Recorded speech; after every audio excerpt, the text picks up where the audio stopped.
편안한 마음으로 말씀을 들으시기 바랍니다. 할렐루야. 우리 주일 아침에도 주의 전에 나와 예배하는 여러분 모두에게 우리 하나님의 크신 은혜와 사랑이 함께 하시기를 우리 주님의 이름으로 축원합니다. 오늘은 여러분 옆에 분들하고 이렇게 인사합시다. 하나님께서 당신을 사랑하십니다.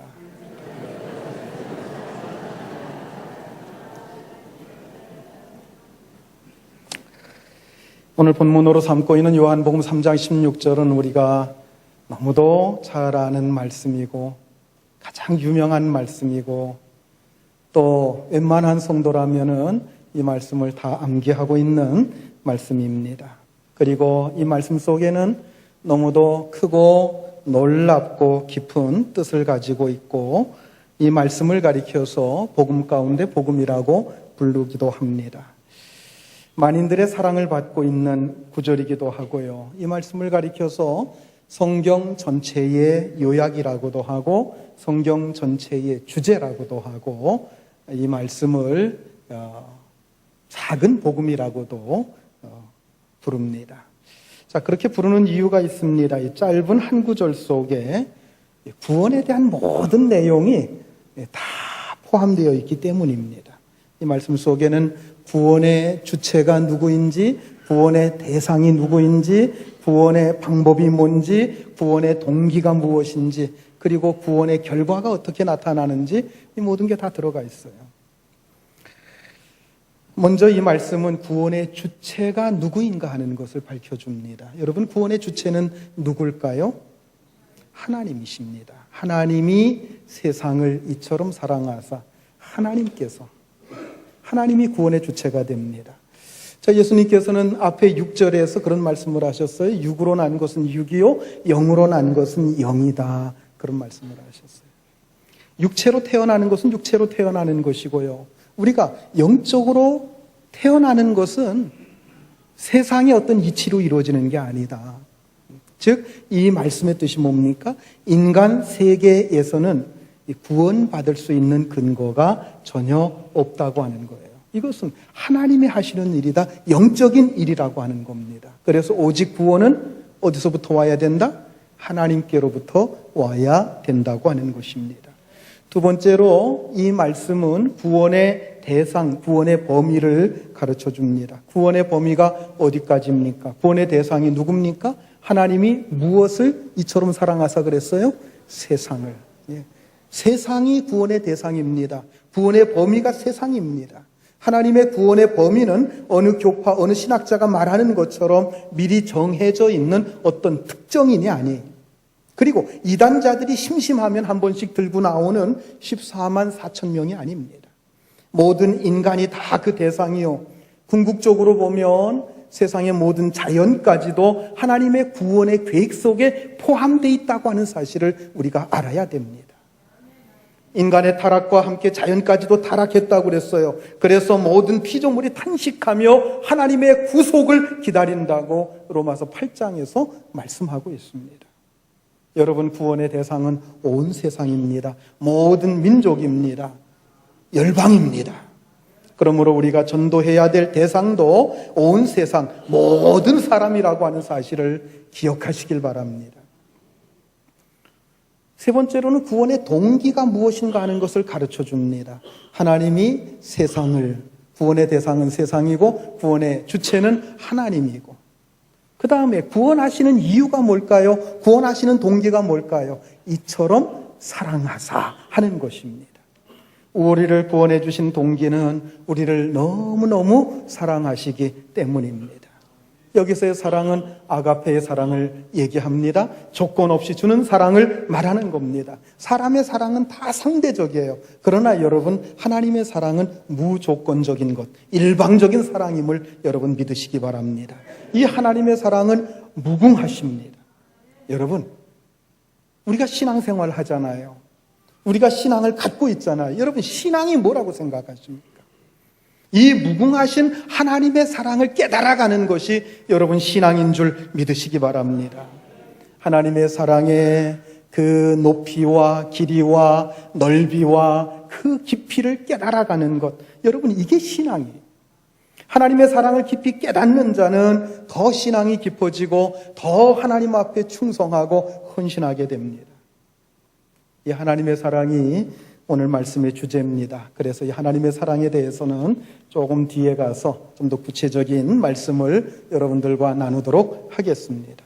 자, 네 번째로 이 말씀은 구원하시는 방법을 가르쳐 줍니다. 하나님이 세상을 이처럼 사랑하사 그 다음에 뭐라고 그랬어요? 독생자를 주셨으니. 예, 구원하시는 방법은 독생자를 주신 것입니다. 여기서 독생자를 주셨다고 하는 것은 두 가지의 의미가 있어요. 하나는 하나님이 사람이 되셨다는 거예요. 하나님께서 인간을 너무너무 사랑하시기 때문에 하나님과 함께 하시기 위해서 이 세상에 오신 것입니다. 그리고 인간의 연약함과 인간의 이 나약성, 그리고 인간의 고통을 몸소 체휼하시기 위해서 사람이 되셨다고 했습니다. 여러분, 참된 사랑은 뭡니까? 상대방에게 가까이 가는 거예요. 사랑하면 자꾸 함께 하고 싶어요. 하나님께서는 인간을 사랑하셔서 그래서 인간의 몸을 입고 이 세상에 오셨다고 하는 것, 이것이 바로 독생자를 주셨으니 하는 이 말씀의 첫 번째 의미이고, 두 번째 의미는 독생자를 십자가에 내어주셨다고 하는 뜻입니다.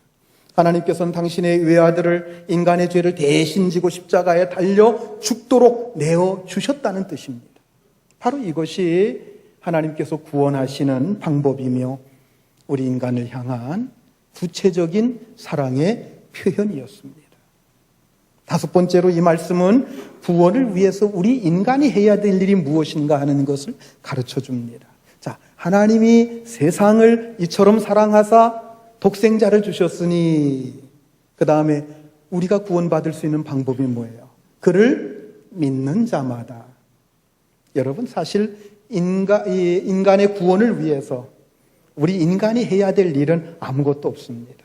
왜냐하면 하나님께서 구원의 모든 조건들을 다 마련해 주셨기 때문입니다. 그렇다고 해서 가만히 있으면 저절로 구원받는 게 아니에요. 하나님을 원망하다가 광야에서 불뱀에 물려 죽게 된 사람들, 그들을 구원하시기 위해서 하나님께서는 모세에게 명령하셔서 높은 장대에다가 구리뱀을 매달게 하셨습니다. 그리고 하시는 말씀이 뭐라고 그랬어요? 그 구리뱀을 쳐다보는 자마다 구원을 받게 될 것이다, 살게 될 것이다 라고 말씀하셨어요. 그 구리뱀을 쳐다보는 자들은 다 살아났지만 쳐다보지 않은 자들은 죽임을 당하고 말았습니다. 여러분, 놋뱀을 쳐다본다고 하는 뜻이 뭡니까? 앞에서 말씀을 드렸어요. 놋뱀에 무슨 효능이 있어서가 아닙니다. 이것은 하나님께서 만드신 방법이에요. 하나님께서 제안하신 그 방법을 우리가 받아들인다고 하는 뜻입니다. 바로 이것이 뭐예요? 믿는다고 하는 거예요. 우리 인간이 구원을 위해서 해야 될 일, 그것은 하나님을 믿는 것이고 하나님께서 우리를 위해서 보내신 독생자 예수 그리스도를 믿는 것입니다. 누구든지 그를 믿는 자마다 예외 없이 다 구원을 받게 되는 줄 믿으시기 바랍니다. 거기에는 국가나 인종이나 교파가 전혀 관계가 없습니다. 학력이나 지위나 명예나 권세도 상관이 없습니다. 심지어는 죄가 많고 적음도 전혀 관계가 없습니다. 구원을 위해서는 오직 한 가지 뭐만 필요하다고요? 믿음이면 됩니다. 여러분, 예수 그리스도를 믿는 그 믿음이면 구원이 충분한 줄 믿으시기 바랍니다. 너무 쉽죠? 너무 쉬우니까 어떤 사람 그렇게 얘기를 해요. 너무 쉬워서 난 못 믿겠어. 너무 쉬워서 못 믿겠다는 거예요. 그러나 여러분, 여기서 우리가 알아야 될 게 있습니다. 우리 입장에서는 너무 쉬운 거예요. 그러나 여러분, 하나님의 입장에서 생각해 보세요. 하나님의 입장에서는 결코 쉬운 게 아닙니다. 하나님의 입장에서는 우리를 구원하시기 위해서 사랑하는 독생자 예수 그리스도를 우리를 위해서 내어주시고 그분이 십자가에 달려 죽으셔야만 됐다고 하는 것입니다. 십자가에 엄청난 대가를 치르셨다고 하는 사실이에요. 그리고 우리가 이렇게 쉽게 구원받을 수 있게 되었고 쉽게 구원받을 수 있다고 하는 사실이 여러분 얼마나 다행스러운 일인지 몰라요. 하나님께서 구원의 길을 굉장히 어렵게 만들어 놓았다고 한번 생각해 보십시오. 그러면 이 자리에 몇 명이나 있을까요? 과연 나는 있을까요? 글쎄요, 장담 못하겠습니다. 어쩌면 여러분들 중에서 이 자리에 없을 사람들이 상당히 많이 있을지도 몰라요. 그렇기 때문에 여러분 구원의 길을 하나님께서 다 마련해 놓으시고 우리에게 너무나도 쉬운 방법, 그를 믿는 자마다 이렇게 믿음으로써 구원받게 하신 이 은혜에 늘 감사해야 될 줄로 믿으시기 바랍니다. 마지막으로 이 말씀은 구원의 결과에 대해서 가르쳐 줍니다. 여러분, 구원의 결과가 뭡니까? 그를 믿는 자마다 멸망하지 않고 영생을 얻게 하려 하심이라. 구원의 결과가 뭐예요? 영생입니다. 영생이라고 하는 게 뭘까요? 하나님의 생명이 풍성해지는 게 영생이에요. 이 땅에서 생명의 풍성함을 하나님과 함께 누리다가 우리가 이 세상을 떠나갈 때 영원한 하나님 나라에 들어가는 것, 이게 영생인 줄 믿으시기 바랍니다. 영생을 얻지 못한 사람은 세상에서 아무리 풍족하게 살아도 절대 행복할 수 없어요. 여러분 생각해 보세요. 언제 죽을지도 모르고 언제 지옥 갈지 모르는데 산의 진미를 먹고 산들, 여러분 그 사람에게 무슨 행복이 있겠습니까? 아무리 부와 권세와 명예를 다 가지고 있다고 할지라도 그 마음속에는 인생의 허무함이 늘 도사리고 있습니다. 미래에 대한 불안함이 늘 도사리고 있습니다. 늘 어두운 그림자를 들이운 채 살아갈 수밖에 없습니다. 그러니 그가 가지고 있는 부와 권세, 명예가 무슨 소용이 있습니까? 그러나 여러분, 구원을 받고 영생을 얻으면 그 모든 불안함, 미래에 대한 불확실성, 이러한 두려움 다 사라지고 마는 줄 믿으시기 바랍니다. 그러므로 여러분, 예수 잘 믿고 구원의 기쁨과 생명의 풍성함이 여러분들의 삶 속에 충만하게 넘쳐날 수 있기를 주의 이름으로 축원합니다. 자, 이제 말씀드린 대로 오늘 본문의 핵심은 하나님께서 세상을 이처럼 사랑하셨다 하는 데 있어요. 바울은 이 하나님의 사랑, 이 무한하신 하나님의 사랑을 좀 더 실감나게 표현하기 위해서 공간적인 개념을 도입하고 있습니다. 에베소서 3장 18, 19절 우리 같이 한번 읽겠습니다. 능히 모든 성도와 함께 지식에 넘치는 그리스도의 사랑을 알고 그 너비와 길이와 높이와 깊이가 어떠함을 깨달아 하나님의 모든 충만하신 것으로 너희에게 충만하게 하시기를 구하노라. 자, 바울이 뭐라고 얘기합니까? 그 하나님의 사랑을 알고 그 너비와 길이와 높이와 깊이가 어떠함을 깨달아 가기를 원한다, 이렇게 말하고 있어요. 하나님의 사랑의 넓이와 길이와 높이와 깊이라고 하는 것, 이것은 우리가 느낄 수 있는 우리의 세계에서, 즉 3차원의 개념을 뜻하는 거예요. 여러분, 하나님의 사랑은 너무나도 놀랍습니다. 하나님의 사랑은 초월적인 거예요. 우리의 인간의 이성으로 다 수용할 수가 없습니다. 하나님의 사랑은 그 자체가 초월적인 것입니다. 그 사랑의 진리나 사랑의 양도 우리 언어로 다 표현할 수 없는 초월적인 것입니다. 그런데 바울은 이 초월적인 하나님의 사랑을 우리가 눈으로 보고 우리가 귀로 듣고 우리 손으로 만질 수 있는, 우리의 느낌으로 느낄 수 있는 그러한 우리의 공간 속에다가 한번 집어넣어보자, 그렇게 말하고 있습니다. 왜냐하면 그래야만이 하나님의 사랑이 좀 더 우리가 가깝게 느껴질 수 있고 현실감 있게 우리에게 다가올 수 있기 때문입니다. 여러분, 하나님의 사랑은 막연한 게 아닙니다. 우리 손에 잡히지 않는 멀리 있는 게 아닙니다. 구체적으로 우리의 삶 속에서 우리가 얼마든지 보고 듣고 느낄 수 있는 것입니다. 이 시간 저는 오늘 본문을 가지고 하나님의 사랑의 특성을 몇 가지를 같이 여러분들과 살펴보려고 합니다. 여러분, 하나님의 사랑은 무한한 사랑입니다. 여러분 한번 따라서 해보시기 바랍니다. 하나님의 사랑은 무한하다. 하나님의 사랑은 무한합니다. 하나님의 사랑은 너무나도 커서 우리가 평생을 두고 깨달아도 다 깨닫지 못합니다. 저는 우리 그리스도인의 신앙생활 과정이 바로 이 하나님의 사랑을 깨달아가는 과정이라고 생각을 해요. 우리가 어떤 일을 만나고 어떤 사건을 당했을 때에 우리 속에서는 적어도 그리스도인의 속에서는 이런 고백이 나와야 됩니다. 아, 하나님, 정말 하나님께서 여기까지 나를 간섭해 주셨군요. 하나님께서 여기까지 내 일거수일투족, 내 모든 것을 이렇게 섭리해 주시고 간섭해 주셨군요. 하나님께서 이런 형편없는 나까지도 이렇게 사랑하셨군요. 여러분, 우리가 만나는 사건 속에서 우리는 이런 고백이 계속해서 흘러나와야 되는 거예요. 여러분, 신앙생활의 목표는 어떤 일을 얼마나 많이 했느냐, 얼마나 많은 업적을 쌓아놓았느냐, 그거 아닙니다. 신앙생활의 목표는 하나님의 사랑의 넓이와 길이와 높이와 깊이를 깨달아가는 것, 그게 얼마나 놀랍고 얼마나 귀한 것인가, 이것을 알아가는 것.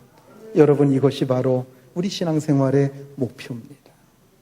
성경이 우리에게 가르치는 것이 바로 이것입니다. 하나님의 말씀에는 수없이 많은 명령들이 들어가 있습니다. 기도하라, 서로 사랑하라, 순종하라, 겸손해라, 봉사하라, 복음을 전파하라. 여러분, 이러한 모든 명령들을 통해서 궁극적으로 하나님께서 가르치고자 하는 것이 무엇일까요? 그것을 행하면서 그 속에서 하나님의 사랑을 알아가는 겁니다. 깨달아가는 겁니다. 여러분, 기도해 보세요. 기도하면서 우리는 하나님의 사랑을 깨달아갈 수 있는 겁니다. 여러분, 서로 사랑해 보세요. 사랑하면서 하나님께서 우리를 얼마나 사랑하시는지 그것을 알게 되는 거예요. 봉사하고 전도해 보세요. 역시 그 속에서 우리는 하나님의 깊은 사랑을 깨달아갈 수가 있는 겁니다. 여러분, 한번 정말 전도해 보세요. 그러면 그 속에서 하나님의 사랑이 얼마나 큰지 우리가 알 수 있게 됩니다. 전도해 보다 보면 느끼는 게 뭡니까? 얼마나 많은 사람들이 하나님의 복음을 배척하는지 몰라요. 얼마나 거부하는지 몰라요. 그 가운데에서 정말 내가 구원받았다고 하는 이 사실이 얼마나 고맙고 얼마나 감사한지 모릅니다. 그 배척한 사람이 누구예요? 과거에 바로 나였습니다. 내가 그렇게 배척했어요. 그럼에도 불구하고 하나님께서는 나를 포기하지 않으시고 끝까지 나에게 사람을 보내시고 어떤 사건을 동원하시고, 그래서 결국은 나로 하여금 구원의 자리까지 오게 하셨다고 하는 사실입니다. 그 은혜와 사랑이 얼마나 크고 놀랍습니까? 내가 누구를 사랑하고자 할 때도 그렇습니다. 여러분, 한 사람을 사랑한다는 일이 얼마나 힘들고 어려운 일입니까? 우리가 작정을 하고 사랑을 베풀고자 해도 받아주지 않는 사람이 얼마나 많습니까? 그래서 열심히 사랑을 베풀다가 상대방이 계속 받아들이지 않으면 어떻게 합니까? 중간에 화가 나서 그만 포기해버릴 때가 얼마나 많습니까? 그러나 하나님께서는 나에 대해서 그렇게 쉽게 포기하지 않으셨어요. 끝까지 사랑하셔서 그 사랑으로 결국은 그 사랑으로 나를 설득하신 거예요. 그러므로 여러분, 기도하고 서로 사랑하면서 그리고 봉사하고 전도하면서 하나님의 크신 은혜와 사랑을 깨달아가고 늘 체험하면서 살 수 있게 되기를 바랍니다. 그리고 하나님의 사랑의 넓이는 무제한적입니다. 어느 국가, 민족 가리지 않고 사랑하십니다. 남녀노소, 빈부귀천 가리지 않고 모든 사람을 사랑하십니다. 어느 특정인을 제안하셔서 그들만 구원하시려고 미리 정해놓으신 게 아닙니다. 하나님이 세상을 이처럼 사랑하사, 이 세상이라고 하는 게 뭐예요? 예, 이 세상의 모든 민족과 모든 열방을 다 포함해서 말씀하시는 겁니다. 그러므로 우리도 사람을 제한하면 안 돼요. 내 마음대로 사람을 판단해서도 안 돼요. 하나님의 무한하신 사랑의 특성을 잘 깨닫고 그 사랑을 가지고 모든 사람들에게 복음을 전하며 모든 사람들에게 그 하나님의 사랑을 전파할 수 있는 여러분들이 될 수 있기를 바랍니다. 두 번째로, 하나님의 사랑은 희생적입니다. 따라서 해보시기 바랍니다. 하나님의 사랑은 희생적이다. 자, 하나님이 세상을 이처럼 사랑하사 독생자를 주셨으니 그랬어요. 하나님께서는 우리를 사랑하셔서 무엇을 주셨습니까? 당신의 외아들 독생자를 주셨습니다. 지난주에도 같이 나눈 말씀입니다. 로마서 8장 32절 말씀 우리 같이 한번 읽습니다. 자기 아들을 아끼지 아니하시고 우리 모든 사람을 위하여 내주신 이가 어찌 그 아들과 함께 모든 것을 우리에게 주시지 아니하겠느냐. 바울이 뭐라고 고백합니까? 자기 아들을 우리를 위해서 아낌없이 내어주셨다는 겁니다. 하나님께서 우리에게 주신 것이 너무나도 많아요. 천지 만물을 주셨습니다. 그 밖에도 수없이 많은 것들을 우리에게 끊임없이 공급해 주십니다. 그러나 여러분, 하나님께서 우리에게 주신 것 중에서 당신의 독생자 예수 그리스도를 내어주신 것보다도 더 귀한 것은 없습니다. 우리를 위해서 독생자 예수 그리스도를 내어주신 것, 여러분, 이것은 가장 큰 사랑이요, 가장 큰 하나님의 선물인 줄 믿으시기 바랍니다. 하나님께서는 우리를 위해서 독생자를 주셨습니다. 그리고 독생자 예수 그리스도께서는 우리의 죄를 사해 주시기 위해서 십자가에 달려 돌아가셨습니다.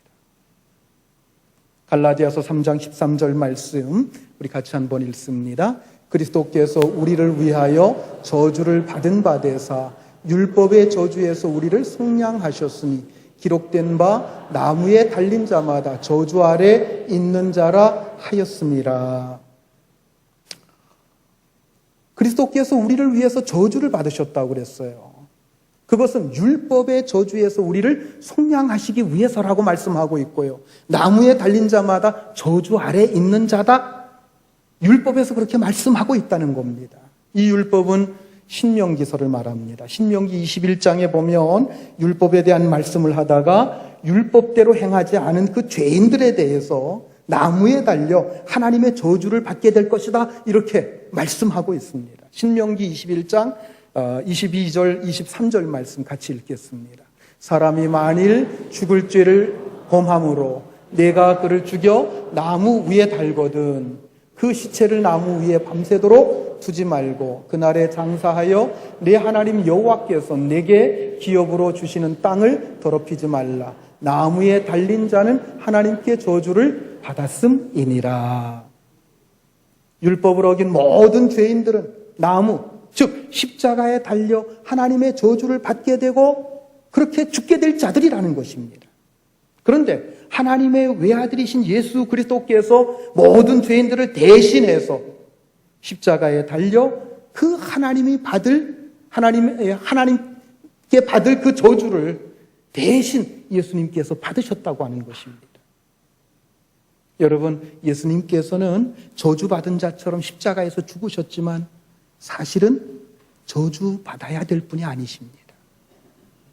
예수님은 죄인 취급받아서 십자가에 달려 죽으셨지만 사실은 예수님은 죄인이 아니세요.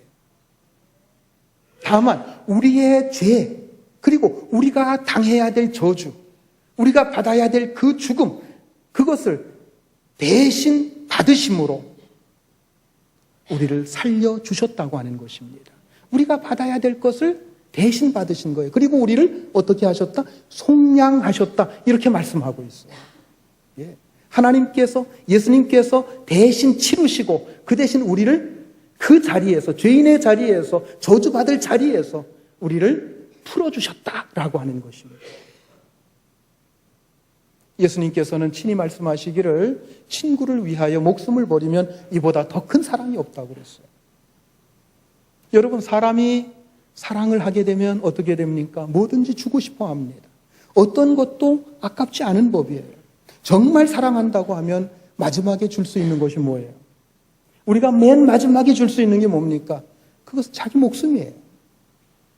그러므로 우리를 위해서 독생자를 이 세상에 보내주시고 그 독생자가 우리를 위해서 목숨을 내어주셨다고 하는 것, 이것은 그만큼 하나님께서 우리를 사랑하셨다고 하는 증거가 되는 겁니다. 그래서 여러분, 우리는 십자가를 바라볼 때마다 우리는 두 가지를 늘 생각할 수 있어야 돼요. 하나는 뭡니까? 내 죄가 저 십자가에 못 박혀 죽을 만큼 크구나 하는 것을 느껴야 됩니다. 내 죄가 저 십자가에 못 박혀 저주를 받을 만큼 크구나 하는 것을 느껴야 돼요. 그리고 또 한 가지는 뭡니까? 또 하나는 하나님께서 독생자를 죽게 할 만큼 나를 사랑하시는구나 하는 것을 동시에 느껴야 되는 겁니다. 그래서 우리 자신은 무서운 죄인인 동시에 우리 자신은 하나님께서 끔찍하게 사랑하시는 존귀한 자라고 하는 것입니다. 여러분 생각해 보세요. 어느 부모가 자기 자식을 그 극심한 고통 가운데 몰아넣기를 원하겠습니까? 그런데 하나님께서는 그걸 원하셨다는 거예요. 예수님의 순환에 대해서 예언하고 있는 이사야서 53장 10절에 보면 여호와께서 그로 상함을 받게 하시기를 원하사 질고를 당하게 하셨다라고 말씀하고 있어요. 하나님께서 그로 하여금, 그가 누굽니까? 예수님으로 하여금, 그의 독생자로 하여금 십자가에서 고통받게 하시고 질고를 받게 하시고 상함을 당하게 하셨다 하는 겁니다. 왜요? 왜 그것을 원하셨습니까? 왜 자기 아들이 그렇게 고통받고 죽어가는 것을 원하셨습니까? 그것은 우리를 죄와 사망 가운데서 건져내시기 위해서입니다. 그래서 우리는 십자가를 바라볼 때마다 우리를 위해서 독생자를 십자가에 내어주신 이 엄청난 하나님의 사랑, 희생적인 하나님의 사랑을 볼 수 있어야 되는 것입니다. 세 번째로 하나님의 사랑의 특징은 영원 불변하다고 하는 것입니다. 따라서 해보시기 바랍니다. 하나님의 사랑은 영원 불변하다. 여러분, 하나님은 어제나 오늘이나 영원토록 동일하신 하나님이신 줄 믿으시기 바랍니다. 우리를 향하신 하나님의 사랑도 동일하신 줄 믿으시기 바랍니다.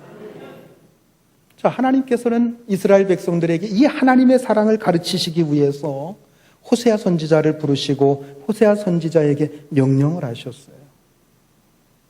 우리가 호세아 선지자와 그의 부정한 아내 고멜에 대한 이야기를 우리가 잘 살펴보면 하나님의 사랑이 어떤 사랑인가 하는 것을 이해할 수가 있습니다.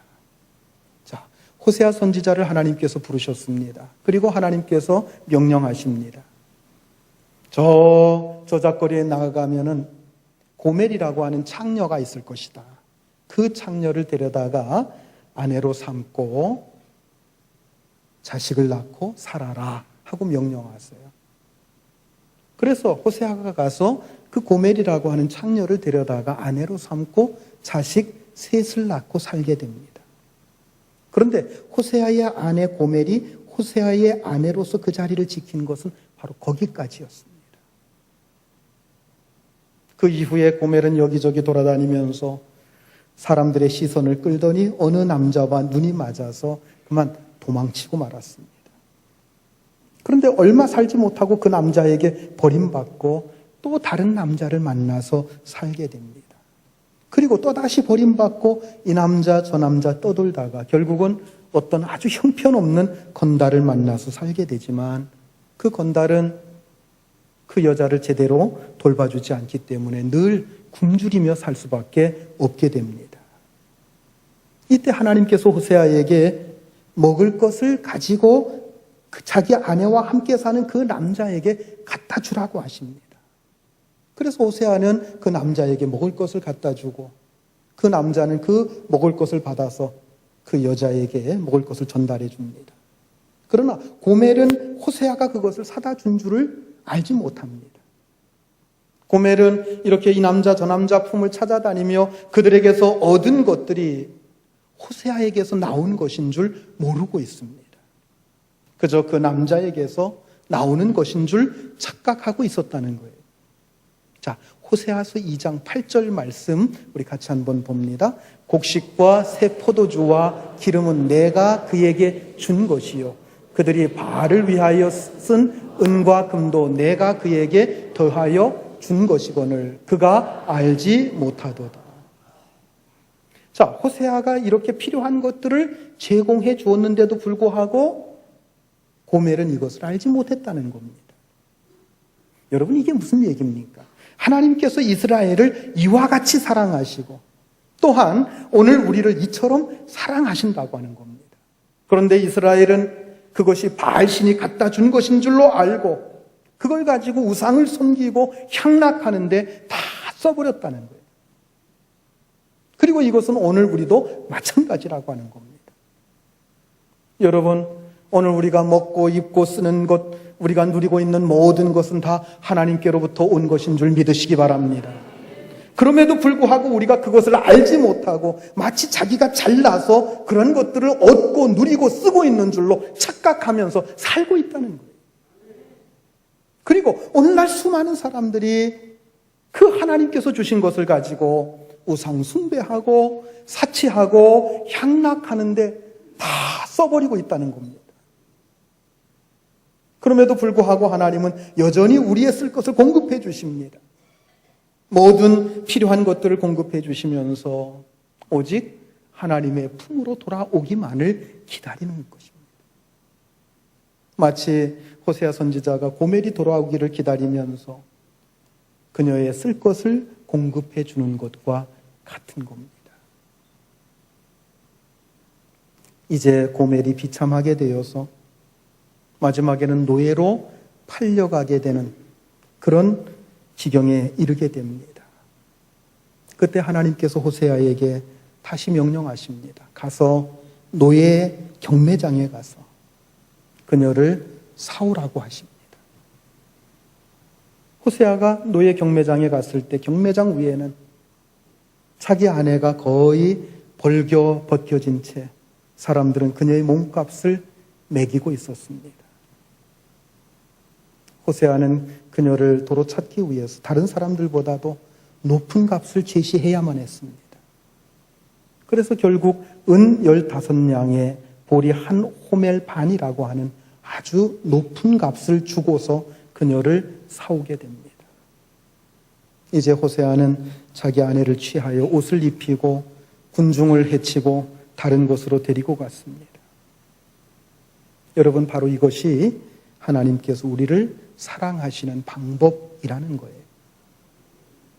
호세아서 3장 1절로 3절까지 우리 같이 한번 읽습니다.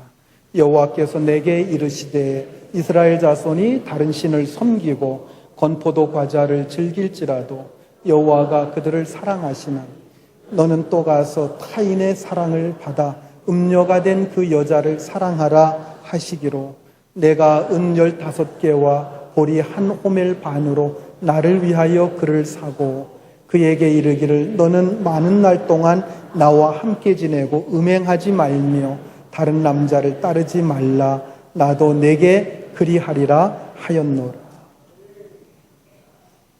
여러분, 이것이 바로 변치 않으시는 하나님의 사랑이라는 거예요.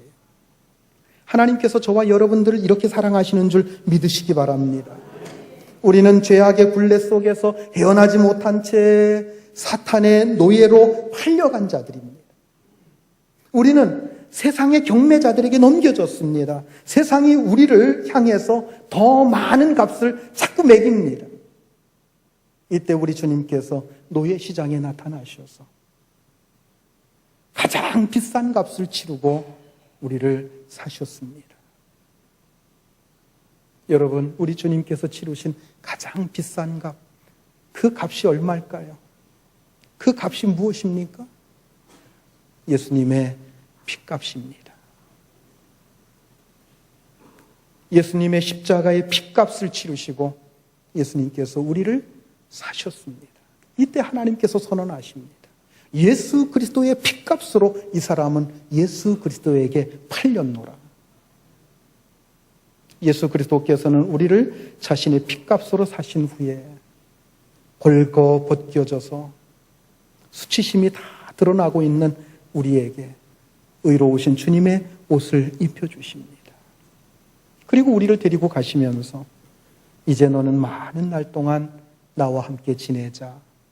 더 이상 음행하지 말고 다른 남자 쫓아가지 말거라. 이렇게 말씀하시는 거예요. 혹 여러분들 가운데 이런 사건들이 나와 무슨 상관이 있느냐고 물으실 분이 있을지 모르겠어요. 그러나 여러분, 이 자리에 있는 우리 모두에게 이 사건은 상관이 있습니다. 이 사건과 상관이 없는 사람은 오늘 이 자리에 나와 앉아 있을 수가 없는 겁니다. 이처럼 우리 모두는 하나님을 배반해서 하나님을 떠났고 방탕했고 음행을 저질렀으며 하나님과 원수되어 살던 자들입니다. 그러나 하나님께서는 변함없는 그 사랑을 가지고 끝까지 우리를 사랑하셨습니다. 로마서 5장 8절 말씀 우리 같이 한번 읽습니다. 우리가 아직 죄인 되었을 때에 그리스도께서 우리를 위하여 죽으심으로 하나님께서 우리에 대한 자기의 사랑을 확증하셨느니라. 여러분, 우리가 하나님 앞에서 죄인이요 하나님과 원수되었을 때에도 하나님께서는 변함없는 사랑을 가지고 독생자 예수 그리스도를 우리를 위해서 보내주셨습니다. 그리고 그 아들을 십자가에 죽게 하심으로 우리에게 하나님의 크고 놀라운 사랑을 우리 앞에 보여주셨다고 하는 것입니다. 사랑하는 성도 여러분, 이렇게 우리는 하나님의 엄청난 사랑을 받았고 계속해서 하나님의 사랑을 받는 자들인 줄 여러분 믿으시기 바랍니다. 여러분, 이 사랑의 너비와 길이와 높이와 깊이가 어떠함을 깨달아 가는 것, 여러분 이것이 바로 우리의 신앙생활입니다. 지금도 그 크신 사랑으로 여전히 변함없이 여러분들의 삶을 인도해 주시는 줄 믿으시기 바랍니다. 그러므로 그 은혜와 그 사랑 안에서 늘 감사하시길 바랍니다. 그리고 남은 생에 하나님을 위해서 더욱더 사랑하고 하나님을 기쁘시게 하기 위해서 더욱더 충성할 수 있는 저와 여러분들이 될 수 있기를 우리 주님의 이름으로 축원합니다. 기도하시겠습니다.